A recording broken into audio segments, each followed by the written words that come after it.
Adlaw Mindanaoans! Welcome to the third day of Solar Week Mindanao. Grabe, who would have thought na day 3 na dieta sa atong Solar Week Mindanao celebrations, no? Mas taas pa ni sa relasyon mo sa imong ex. My name is Val Bastille, and I'm from the Association of Young Environmental Journalists, or AYEJ, and I will be your host for today's celebration of Solar Week Mindanao. Grabe, time flies so fast, no? Not only when you're having fun, but also when you're talking about something as meaningful as renewable energy and specifically the use of solar here in our own beloved Mindanao. So today is a Wednesday. It's a marvelous Wednesday afternoon, and what we call today is Woke Wednesday. It's Woke Wednesday, and pasignautana mo dira, medyo familiar ang word nga woke, no, sa Woke Wednesday. But what does woke really mean? Unsay pasabot sa woke? We'll talk about that in a bit, and let's break down what being woke means in the world of solar energy. And majority of our discussion this afternoon will be about the nature of being woke. So stick around and stay tuned with me. Now, first, let me tell you that Solar Week is the flagship event of the Mindanao Go Solar movement and is a knowledge and information extravaganza about solar for you and I, Mindanaoans. The movement itself is aimed at rallying stakeholders around the common goal of an energy transition in the region through solar.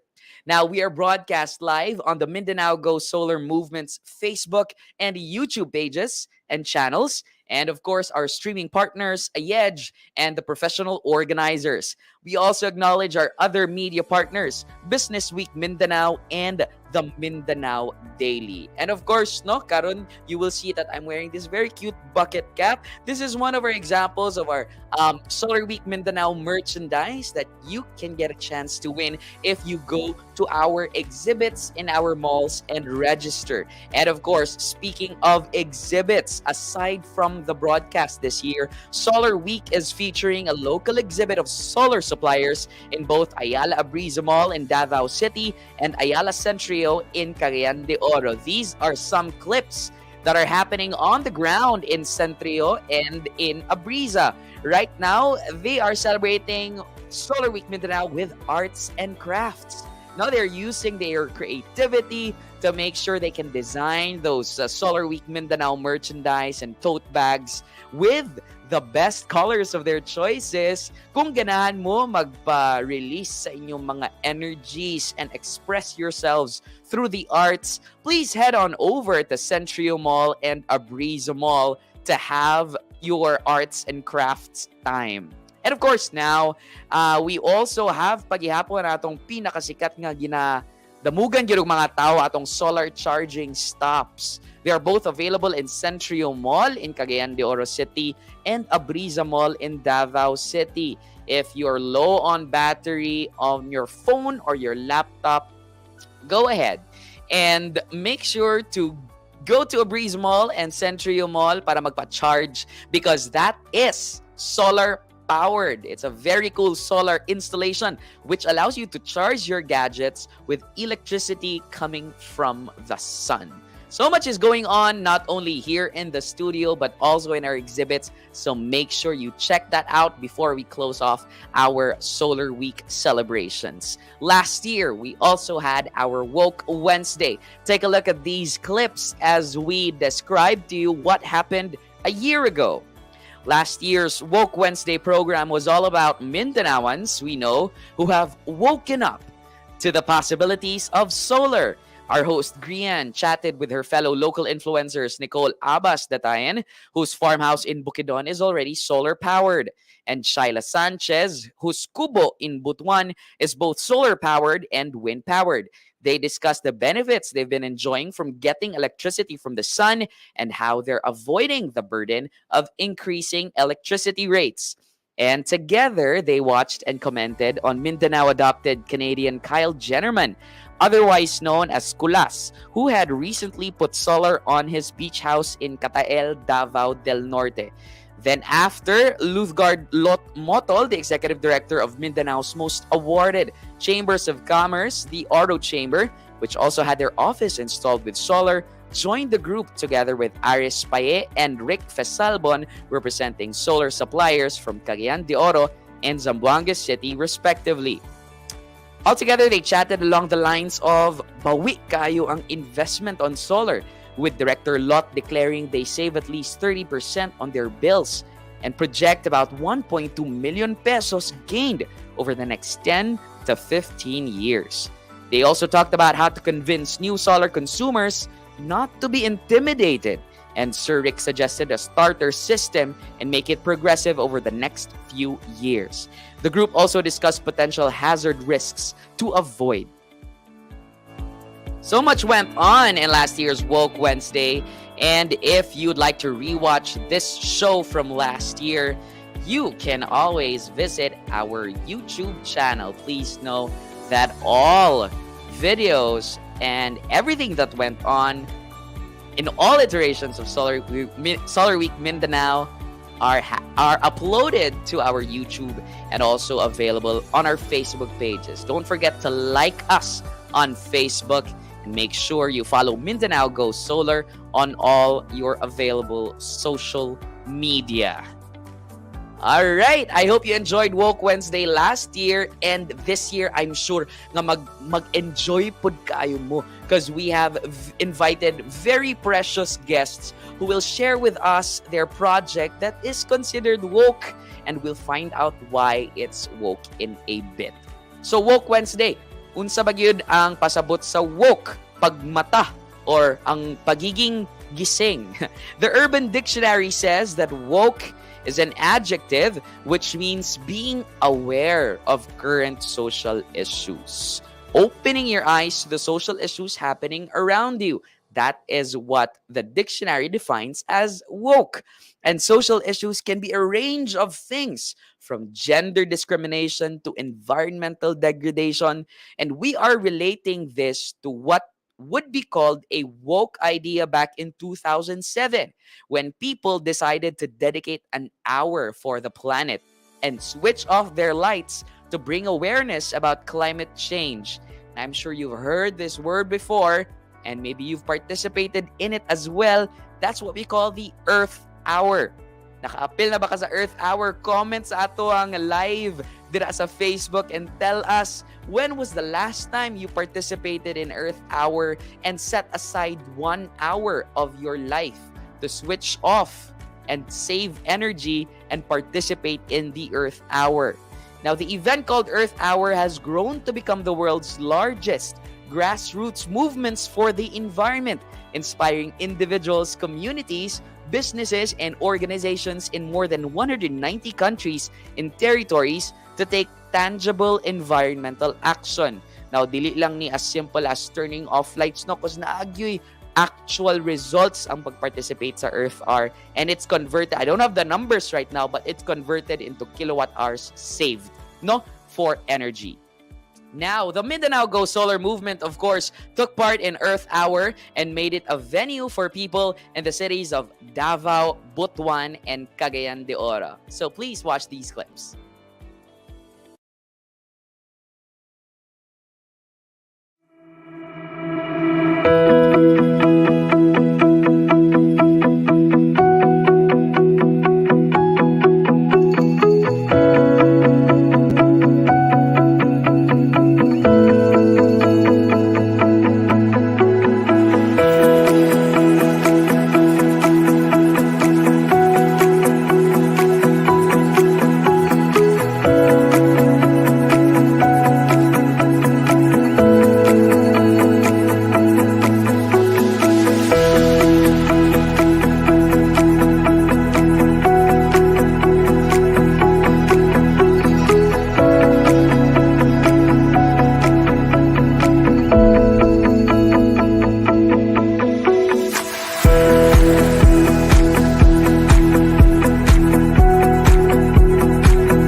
This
evening, feel free to join us as we turn out the lights.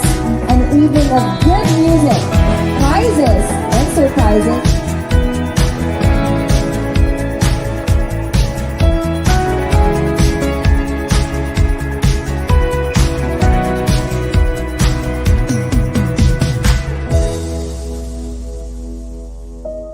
Are we ready? In 7, 6, 5, 4, 3, and 1.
Wow, wow, wow. And that was a summary recap of how we celebrated Earth Hour in Butuan, Cagayan de Oro, and Davao City.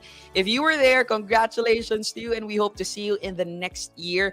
Ako happy kay kuno kay nakita na ako kong crush nga nagtambay sa Cagayan de Oro nga recap. Meaning, si crush kay woke kay ga-participate siya sa Earth Hour. Unta tanan crush ingon ana para forever na sila mahimong crush. Now, I hope, no, seriously, I hope our engagements don't end with just 1 hour every year. We hope that you bring the advocacy of making sure you are responsible and sustainable consumers of energy in your households and in the larger community as well. Dili lang dapat na Earth Hour or Earth Day, kundi every hour is Earth Hour and every day is Earth Day.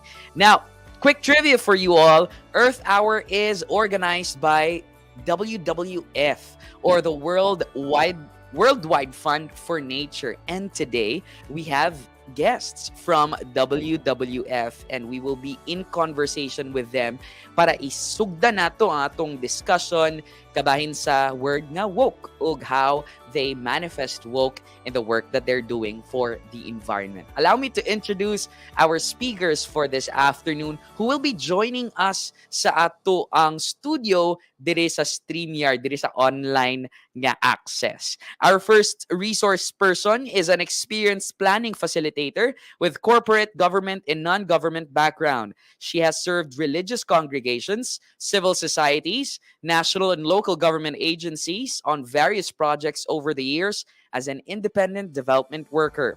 As an alumna of the University of San Carlos for her basic education and undergrad studies, a beneficiary of several programs from the University of the Visayas, University of the Philippines, and the Asian Institute of Management, this lady has so much to share, and I'm so excited to hear what she has to share.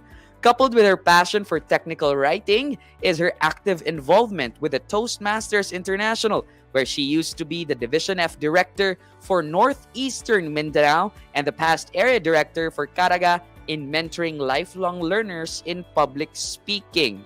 She has produced numerous technical documents for LGUs, CSOs, and corporate clients that landed her as a project manager of the Worldwide Fund for Nature, Philippines, on climate and energy.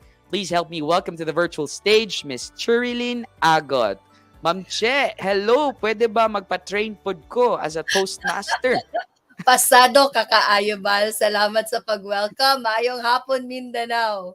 Kahilak man sa Mayong- Maayong hapon, Miss Che. Ingon diri piliun lang akong sa introduce. Dili ako gigbasa ng tanan para kabalo ang mga tao kung unsa ka maayo og kabaskog niya nga atong gi-invite ng mga resource persons for this afternoon. Thanks for joining us. And of course, part of this discussion is no less than a representative from the LGU Bukidnon City Planning and Development Coordination Office.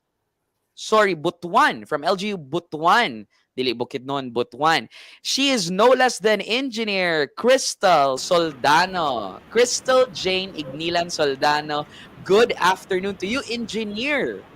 Good afternoon po. Now, I always love to see women in STEM and to see women engineers and women scientists. And I hope these two powerhouse women will make younger girls watching us right now be inspired. Bisa pa sila nagstorya, no? I just know that this afternoon is gonna be filled with very relevant discussions regarding Woke Wednesday. Before ko mag-proceed sa ato ang discussion for tonight, for this afternoon, no, mangumusta sa ko ninyo one by one. How are we feeling right now? Nakapag-breakfast o lunch ba ta? Are we all right there? And where are you joining us from? Can you inform our audiences also? Miss Che.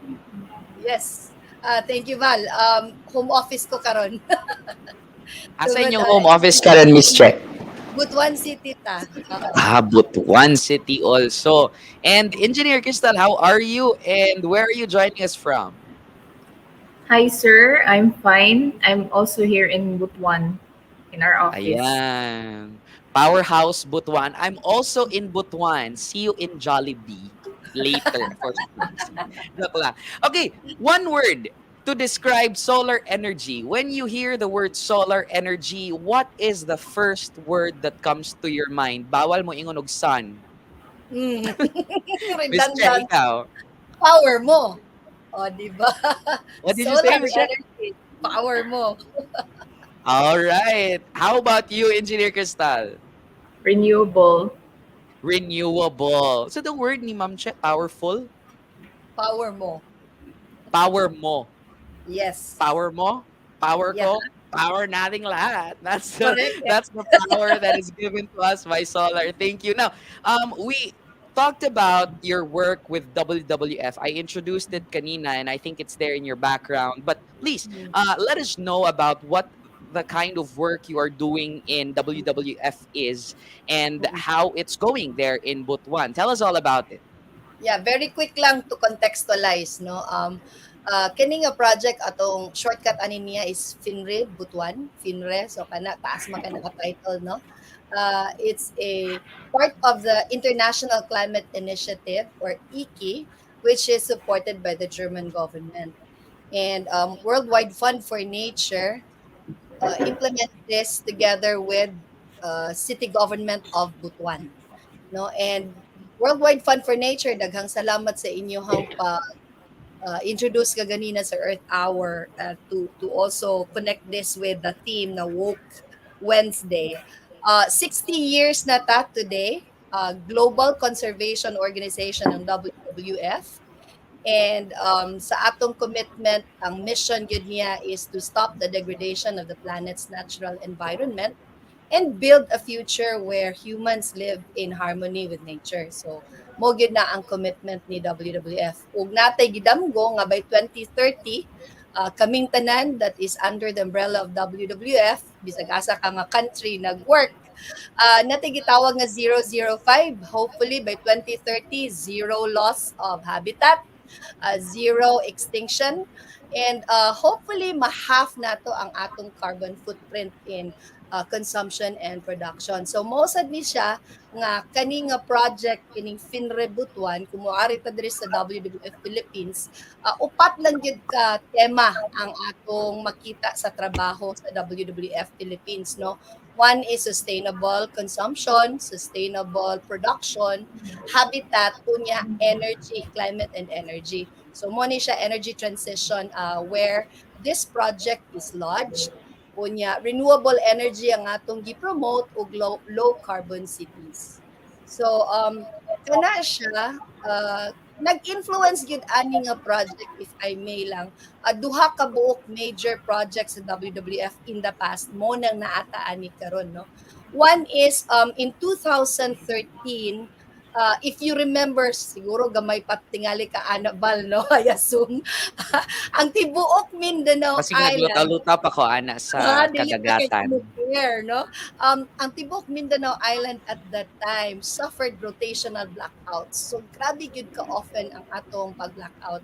Problema gyud ta ato sa supply sa power.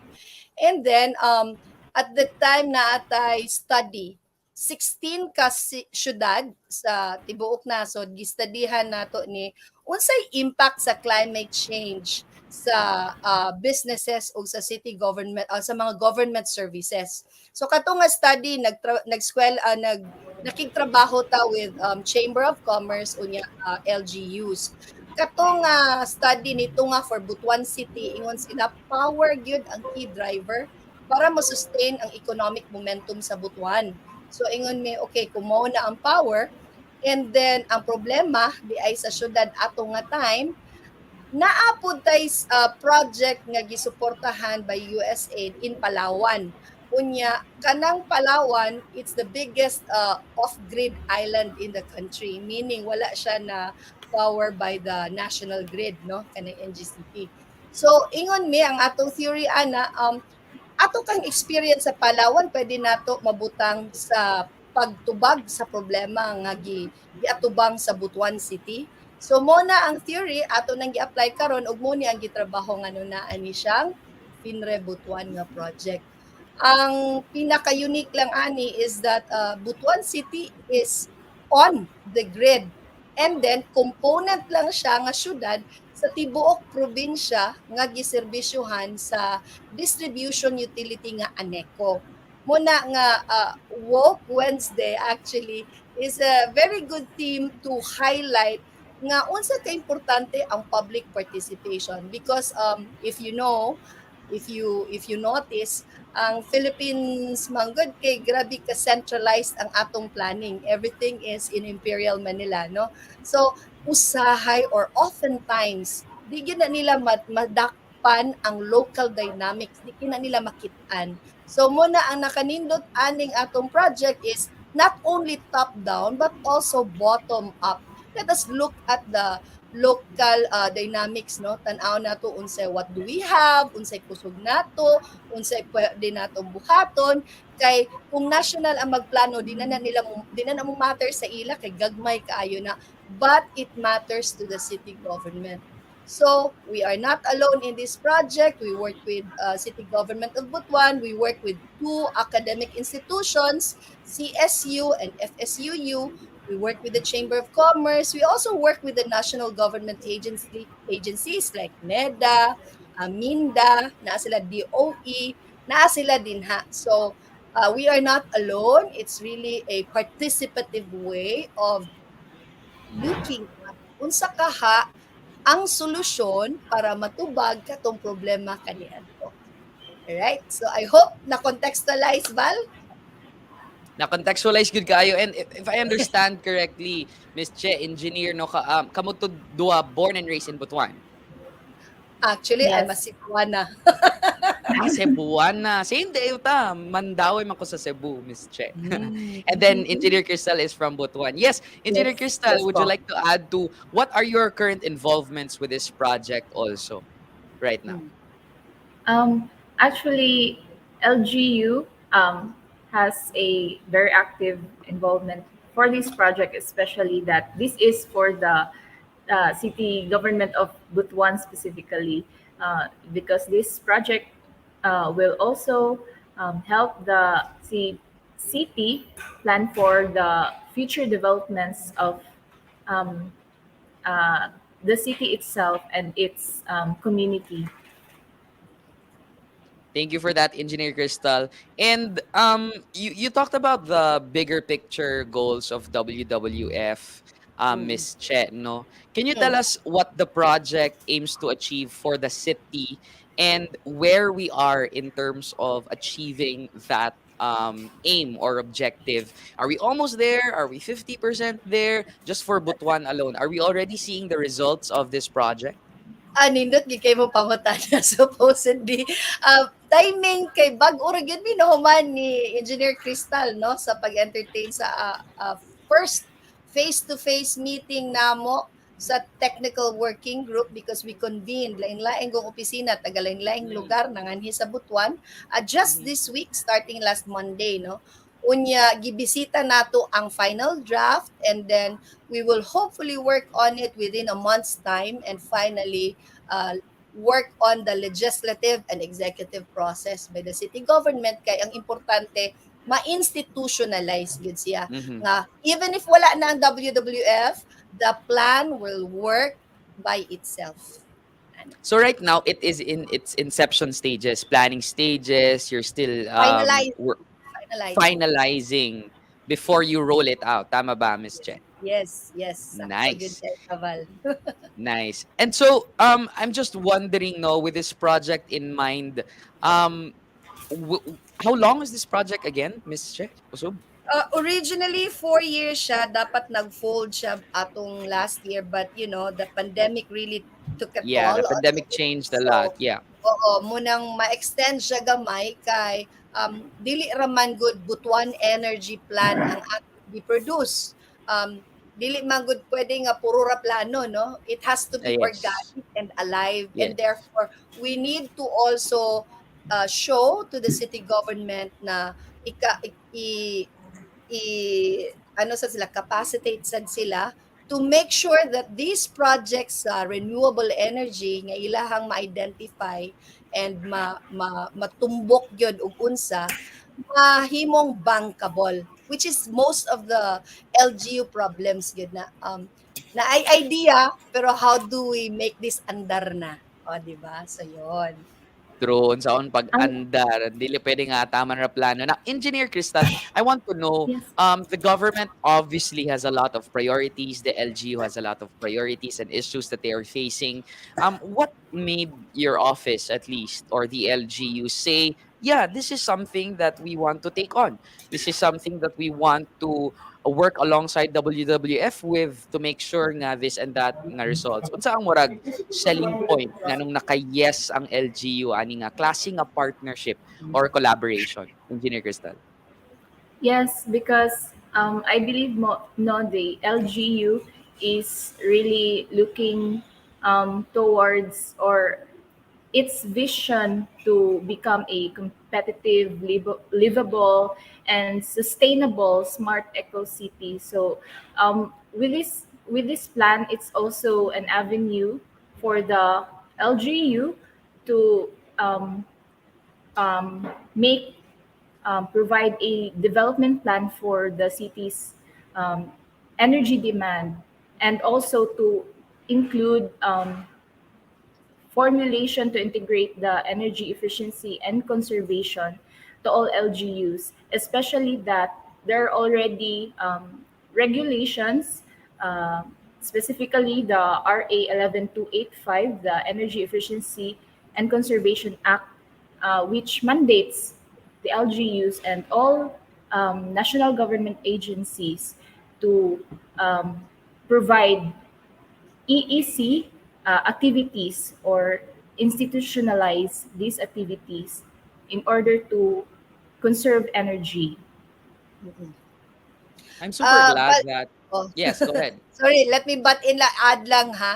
Ako an man guni siya bal tungod sa Butuan Energy Planning, naghimo tag resource assessment. So gitan-aw nato Yeah. tibuok Butuan. Yeah. Gitabangan nato siya pangita unsay mga sources of renewable energy.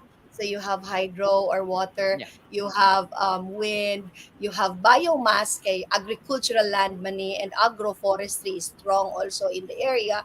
And lastly, ang pinakadako na mog potential is really the sun. The sun has about, ang solar power namo has a potential to power us 3,991 megawatts. That's really an Wow. opportunity for everyone. Oo.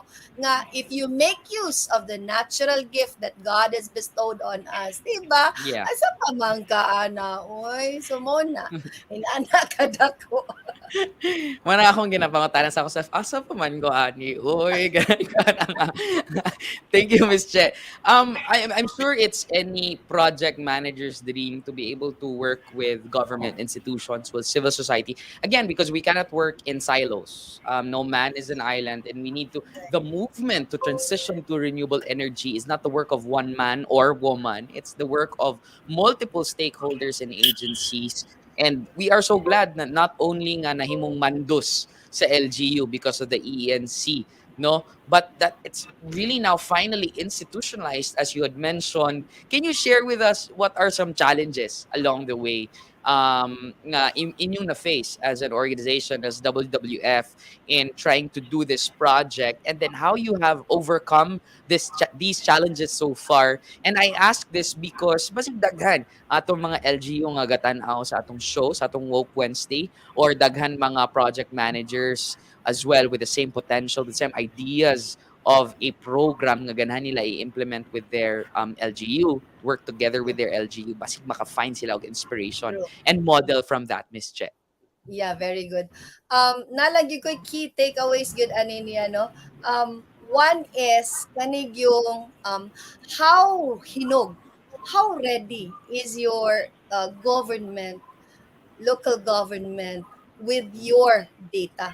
Kasi ang pag-respond sa solution depends on what you have. So usually in all planners no sa lain-lain nga ahensya, magtanaw gyud nag unsa may naa nato, unsa may atong data karon, what do we have? So sa mga city governments like Butuan, provincial governments, and even municipalities, they do have kaning gitawag og socio-economic profile, no, ecological profile. Kana siya is a very important data nga kinahanglan bisitahon nila kanunay.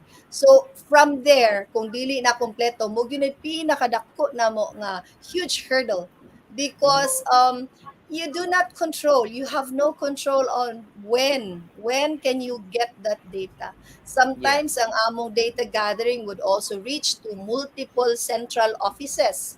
So Mhm. imagine ka, labi pa mga authorities, oh my God, ang paper pushing could take 3 to 4 months. Kung As is the nakasi case, no? Oo. oo, murag tawag ramang yun ni unta. Nananis akong email pagkaugma. Naka-email nga send, no? So, Oo. it's highly The bureaucratic. red tape of it all, yeah. Yeah, we have to be patient, we need to understand kasi dili raman gud usasad ang trabaho sa tao nga atong kaistorya. So mo lang na, lots and lots of patience. And on the end of our LGU, Engineer Crystal, what has been, I first I acknowledge nga unsa ka importante ang datos. Data-driven work, research-backed, always needs to start there. The numbers need to tell us where we're coming from because that is your basis of work. And so I imagine how huge of a challenge that is to be able to obtain, no? Now, Engineer Crystal, kamo, what have the challenges been on your end from the LGU in ensuring that this kind of partnership and this project flourishes? Yes po. There has been a lot of challenges po nga na face namo, especially in gathering all the data from all the not only for from LGU offices but also to our stakeholders.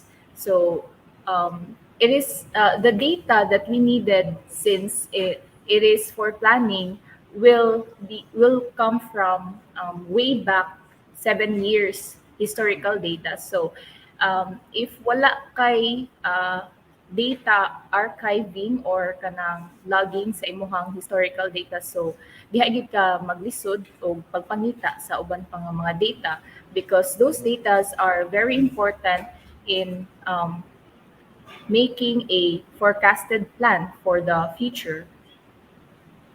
Right, Thank you, right. Engineer. Thank you, Agreed. Engineer Crystal. Yeah, and Miss Jen, no, I would like to know. Actually, I lost my question right now. Kaya na-inspire ko sa the need for data, but really I was headed towards asking, why is it important nga kaning renewable energy movement money on a national level, no, on an international level as well, because we're all facing the climate crisis. But why is it important for us, the as basic as the LGU level, for our Mm, transition to renewable energy to begin at as basic as barangay yeah, LGU level? yeah, Anong dapat maglaan tag energies for this yeah. policy level? Ani ni siya, ang pinakasayon gyud diha og ang bottom line, no, kay I also have worked with different LGUs. Mayon jud ko dili na new sa mga local government units ang pagplano, because mandato man na nila to plan ahead para Yeah, sa mga tao nga ilang giserbisyohan. yeah, But in all those planning, power is never one of them. Energy is never one of them. Kay highly centralized man gud kaayo na top down. And so daghag sayang. And mhm, that's why ingon ko, if naa kay development vision, for example, Butuan is very keen on in the next 10 years we will be the regional hub. We will be a very important site for north, east, west, south ng mga lugar diri sa Mindanao. Ana siya. yeah, So, if you naa di ay klaro di ay sa mga tao sa public ang iyang role as a mhm, city, yeah, how are you gonna prepare yourself in order to attract these kinds of economic investments? yeah, Power is always number one. mhm, So kana siya muna ingon ko nga you really have to start somewhere. And because this is a pilot endeavor to Udbal, wa pay lain gyud mga LGUs nga nag himo og local nice. energy planning. And so I all eyes see. on us, gitanaw nila kumusta inyong experience, sayon ra ba ka ni medyo lisod kay tungod ikaw ang pilot, but I am confident nga kaya ra gyud sa uban i-replicate. We just get ano lang siguro lucky nga naa gyud tay technical consultants who are Mhm, experts in the field, and because of this science-based ang solutions nga atong nabutang sa table. Kana siya. Very exciting times, no, when you are a pilot of something, because then you are able to provide proof of concept that it is possible, that it is happening now, and that you can also do it in your own backyard. And I think that's something to be very excited about, Miss Che and Engineer Crystal. No, now you're part now of your guests to the Mindanao Go Solar movement, and we just like to know, no, what do you think are the synergies between the project that you have and the Mindanao Goes Solar movement? Asa ta nagkapareho? Where can we collaborate? Where are we finding things in common in terms of our work? I like what has been done right now, no, nga nag-display mo lain-lain nga suppliers sa solar in Mhm. the big malls that you have both in Cagayan de Oro and Davao. We also envision the same, inviting all of these different suppliers that may not only be solar but other technologies as well. We call it Renewable Energy Summit. It's something that NEDA, WWF, the city government of Butuan, and DOE will have to co-organize and co-host. Mm. And then I think the Mindanao Go Solar would be a very big machinery that Mm. would be an important role siguro ngayang i-take by then. So ako ni nakita mga either end of the year or early of next year. Kana siguro. Wow. Engineer? The synergies that I see po between the WWF project and the Mindanao Go Solar movement lie in their shared goals of promoting renewable energy, environmental conservation, community engagement, sustainable development, and eventually policy advocacy. So, this shared or common focus also, they also promote both renewable energy, specifically solar power. So they both aim to reduce dependence on fossil fuels and transition towards clean, sustainable energy sources. Thank you, Engineer Crystal. Now, I'm gonna surprise you with this next question because I always ask these questions sa atong mga guests. There is a Solar Week, no? Nya, wala ni sa script, no? Pero the NREP targets that we need to be renewable, Right. 35% renewable of power generation by 2030 and 50%, sakto ba, by 2040. 2040. Do you think with where we are right now as a country ni ha, dili nang for Butuan, as a country with the Philippines, are we getting there? Can we make it? Are we able to make it? Is that possible in the horizon? What are your opinions? Ikaw, Engineer Crystal, una. She's more authoritative in that sense. Kay Oo, she gusto nato connect mabalaan kung more na with yung the natay civilian. targets, no? We have COP, we have all these True, true, agreements, and true, then we true. all have all these targets. But the question is, are we headed towards that? Is the trend padulong bagyud taana? Sige, go. It doesn't have to be right or wrong, just your personal Correct, correct. opinion on where we are at. Yes po. For me po, it's still in we're still in initial stage, but even though we're still in that initial stage, um, it is already a positive or good thing because um, nag-start na ta og embrace sa Yeah. kani nga movement, no. Wala ta nag-ingon nga kanang gipasagdaan ra nato. So naatay nag-take action ta. So we're achieving towards we're like trying to achieve the goal, and we're making already the kanang mga first steps towards achieving that goal. So kanang kuan, as time will pass by, eventually ma makabuhat na gyud ta og mga policies or mga activities that could eventually promote renewable um, energy resources, and so that kana siya ma-achieve na to siya ang atong goal. Tama, engineer, no? And the fact that we have something like Solar Week Mindanao happening every Correct. year is marag proof positive nga. Oh, okay, it's going mainstream. We're talking about it more. We're Yeah. discussing solar. Bisan daghan pa kayo big show, di ba? Daghan pa kayo sources of renewable energy, Yeah. biomass, hydro, etc. But yeah, maybe this is a signifier that we are in the right direction. It's now a question Right. of should we Right. hasten our moves, or is this a bit too slow of a pace? Miss Yeah. Che. There are two ways. We move government, we move people. Mo gyud na siya pinakamaayo. And I admire what this campaign has been doing kay dali man good makuha sa direct customers. We're looking at, for example, there is a Butuan City, 70% of our users, our consumers of energy are residential. So imagine kadaghan nila if this awareness of the campaign that you run will reach their ears and really sink in their psyche and their social change, then dako gyud kay na siya impact, no? Second is when we say move government, it's the policies that are enablers of change. So credit to DOE kaning ilang gihimo nga CREZ, kaning RE zones. These are big areas where in the Philippines makitaan ang mga RE zones. But if you localize it via local energy planning, mayong kag kani nga region, kani nga probinsya, kani nga syudad, unsa may imong mga potential nga mga renewable energy sources. We call it resource mapping. If they do that, it's already a big thing because you have somewhere to check asa pa.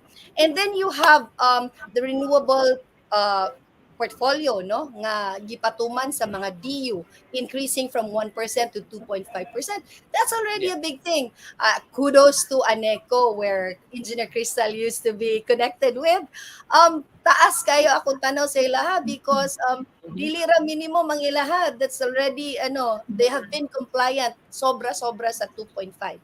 And then you have JAP and JOC nga pwede na sa dagko nga mga direct consumers, kung dako kay ka og demand sa imong gikinahanglan sa imong day-to-day operations, you can already tap the JOP program, no?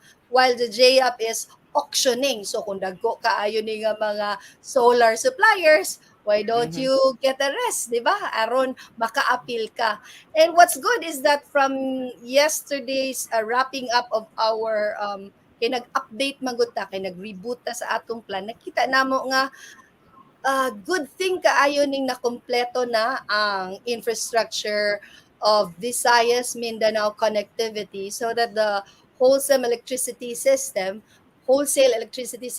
the WESM, Mhm. will already be operating kay daghan og ma-contribute ang Mindanao renewable energy sources to the demand in Luzon and Visayas. Luzon gid particular kay grabe nagkulang gid sila dito. So there's business for everyone, and the one thing that this year nga gi-launch kanig yung 100% foreign ownership para namo big deal sad na siya kay mo magud ni mo stop sa atong mga foreign investors. So at least kani it has been lifted, it will attract big time to all of them. So kana siguro Val, murag mo na akong Yeah. ma-summarize nga ma-benefit o di gyud unta na ta mo undang, no, sa campaign sa Mindanao Go Solar. Yes, yes. And I see it was summarized really well with move people and move government. Again, one of our speakers, for Mindanao Monday said we need to take it at a whole of nation approach. So it doesn't stop with move government; it continues with move people. Now, before we head on over to the last question, I'd like to be personal about this question first. Because Engineer Crystal and Miss Che, I see you're very passionate about the work that you're doing, and really more often than not, you could be doing something else apart from development work. You could be in the nature of something that's not renewable energy, not with WWF, not with the LGU. I just want to ask you, and maybe this is an opportunity for you to look in, why are you here in the first place? Why do you do the things that you do? Asa man kagikan? Sa imong hugot on why you're working on a movement such as renewable energy or development work, no, nga nung atong gi devote ang atong professional life to this sometimes thankless job. I understand as a development worker myself, but we're still here anyway. Your thoughts, Engineer Crystal? Well, the effects of climate change, no, are already evident in other parts of the world. So eventually, if we won't do something today, the effects will soon become permanent and will damage the balance in our ecosystem as well as the biodiversity. So all of us benefits from our environment, and it's just also right to give back or take responsibility of caring for our environment. So I think the very impactful statement would be the change will always start from us. Thank you, Engineer, reminding us of this thing that we need to tell ourselves always, that at the backdrop of all of this work we're doing is the climate crisis. Miss Che, Tama. Salamat kayo, no? Grabe kayo ang ka-heavy sa last question. Val, I am a mother first and foremost, and my bigger goal is really to do things that will help ensure a sustainable future for my kids. And so it's a big deal for me to pursue sustainable living. Kay dili ra manggod wala tayong planet B. This is the only planet that we have. And so sometimes it really saddens me to hear these comments like, we all die anyway, we only live once. Why, di ba? Murag, hala, the oy, don't you woke think na it's mga. very, that's very selfish, don't you think? Kay, if science today teaches us the impacts, the ill effects of fossil fuels, no? Yeah. Used, used largely by power generation companies, mga transport, do we just sit still, do nothing? Because it is also science that tells us there are alternatives. And so Yeah. to pursue these alternatives is equally important to me and the people that I care about, the community I live and the nation I serve. So maura gyud na ang akong motivation wherever I go. Kana ra gyud sa way pagpabor-pabor. I hope Thank you. this value is instilled and shared to all of us. That is a motivation that deserves to be emulated by young boys and girls all over the Philippines and all over the world. Now, last question before we say goodbye. What do you want to say to our Mindanao or Butuan specifically, atong mga taga Butuan, so they can support the goals of the WWF project? Engineer. Um, well, as Ma'am Che has mentioned, no, so all of us can really give an impact to our environment and can change the way the environment or the climate change is already providing effects. Di ba, maklaro makita man nato sa ato ang um, mga na-experience karon recently. So, kana lang, as citizens, as communities, as people in the city, we have the responsibility. So, aside from doing little things na for our environment, we also need to promote or support especially the local government in their um, projects or programs that that uh, in relation to these kind of activities. Yun po. Thank you, Engineer Crystal. Miss Che. Hello mga Butuano, no? Ako lang i-echo ang damgosan sa among mayor, si Mayor RCL Lagnada. Ingon siya, if we could influence the 70% power consumers to bring down the total demand of their households, that would be a very big contribution already. O gina siya. So, kung tana natay consciousness to turn off kanang atong awareness during Earth Hour, what electricity we don't need, plug them out. In ana ka simple dako na kaayo yun na siya og contribution. So, manginaot ko nga dili ta magdinalo, ato na siyang huna-hunaon nga daghan tang mo gamit og daghan sigurong mas importante pa nga kinahanglan mo gamit. Kana lang og maayong hapon Mindanao. Daghan kaayong salamat. If you could summarize that whole discussion, it ties back to what you said sa una, Miss Che, no, nga our goal is for humans to live in harmony with nature because we are not the only living species on this planet and we need to live in harmony to ensure that everyone else survives and thrives in the best way possible because there is no planet B. Daghang salamat, Engineer Crystal and Miss Che, for taking time, energy, and resources to join us and share your wisdom and knowledge and expertise on the work that you have been doing in the LGU and with WWF. And because you are here, both of you are here this afternoon, we are glad to announce, no, that our guests are donating solar energy systems to an off-grid area in Mindanao just because you participated in Solar Week Mindanao 2023. So you are going to power up an off-grid community thanks to your presence. Can you give yourselves a big round of applause, no? Dakong contribution kay Nesha, and we'll know more about this community soon. Thank you for your time, which allowed for this generous blessing of a solar-powered electricity to energy-poor communities. And be sure to stay tuned to our social media channels for updates on that. Thank you once again, Engineer Crystal, and thank you so much, Miss Che. Now, before we go, let's have a quick recap at the clips from the Solar Week exhibit venues in Ayala Abriza Malls in Davao and Ayala Centrio Mall in Cagayan de Oro.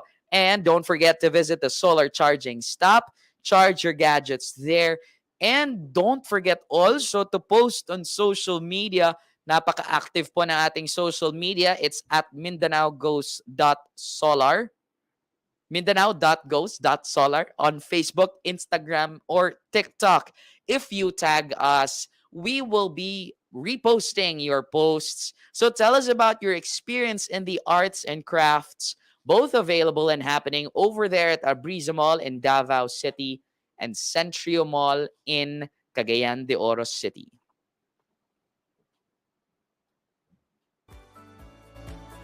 Of course, this is still going to happen until Friday, if I'm not mistaken. That will be available in those two huge malls right at the heart of Cagayan de Oro City and Davao City. So if you're not doing anything and you're not in these malls, you are definitely missing out. Kay daghan kayo tag activities happening not only within the studio here, pero kundi apil na pod ang gakahitabo dira sa Centrio ug sa Abriza. Who knows? You will see the next love of your life there who is also a solar energy advocate. Diba? Remember, the Solar Week exhibit runs until Friday, so go over there and visit the booths of solar suppliers active in both northern and southern Mindanao. And you can find out about the solar services available in your region and win prizes while you're at it. Speaking of prizes, we are giving away prizes thanks to our sponsor, FlareTech Solar Technology. We request that you like FlareTech, our sponsor, on Facebook so that you will win some prizes from FlareTech. Wow, I want to join that so I can also win that. Again, they are on Facebook. Will we be announcing raffle winners for now? Siguro next day na. Wala pa? Nothing prepared. All right. So thank you once again to FlareTech Solar Technology, our sponsor. Make sure you head on over to Centrio in Cagayan and Abriza in Davao City para mag-register and get a chance to win raffle prizes thanks to our sponsor, FlareTech Solar Technology. Now, tomorrow is Thrifty Thursday, and unfortunately, I will not be able to join you tomorrow because I will be going to Manila for a renewable energy event as well. That's right, no? Pili ko matulog lang, pero ganahan ko matulog yun, no? But I will be in Manila and I will be joining the Department of Energy's Renewable Energy Management Bureau. I will meet with them, no? So that we will be having our in-person workshop called the Sustainable and Renewable Energy Ambassadors Program, or SRIP, that is funded by the U.S. Embassy in the Philippines. We will be training 15 communicators and storytellers on how to better communicate information on renewable energy. And I received news from the team that we will be announcing our raffle winners. And they are the following. Congratulations to Earl Russell Buensuceso. Congratulations to Arizobal Christine. And that's it. Val Emil Vestil ang ikatulong nga winner. Kay tagaan po ko ni Flaretech sa ilang solar nga mga energies, no? Para ma-energize mo na akong balay o gapil. Once again, thank you to Flaretech Solar Technology for being our sponsor. Like them on Facebook. Now, again, tomorrow is Thrifty Thursday, and you'll be joined by the beautiful, the magnificent Nicole Abbas de Tayan. I wish to share the stage with her, but I won't be able to. But that doesn't mean you will enjoy this program less. Tomorrow, the discussion will be about something very important: a way to finance your solar dreams and manifest the electricity thrifty person that you are meant to be. In other words, makatipid na gyud ka sa imong kuryente bills because pwede na nimo ma-finance ang solar for your home. So do join us for that. Di na ka pwede makaingon nga kamahal ba aning solar. Kay naay plan, naay loans si Pag-ibig nga available, and that will be your discussion for tomorrow. I will watch out for that as well. Don't forget, Solar Week is broadcast live on Mindanao Go Solar Movement's Facebook and YouTube channels, and our streaming partners, Ayedge and the professional organizers. We also acknowledge other media partners, Business Week Mindanao and the Mindanao Daily. This has been Val, your host for Mindanao Monday, Technical Tuesday, and Woke Wednesday. I had fun doing this. I'd like to give a shout out to Miss Angela, to Miss Helen, to Direct Sharon, and of course to Miss Feline for this invitation. Daghang salamat. And of course, they're working so hard behind the scenes. Powerhouse Studios, thank you so much for making this a fun adventure for me. This is it for Solar Week Mindanao 2023. Val signing off.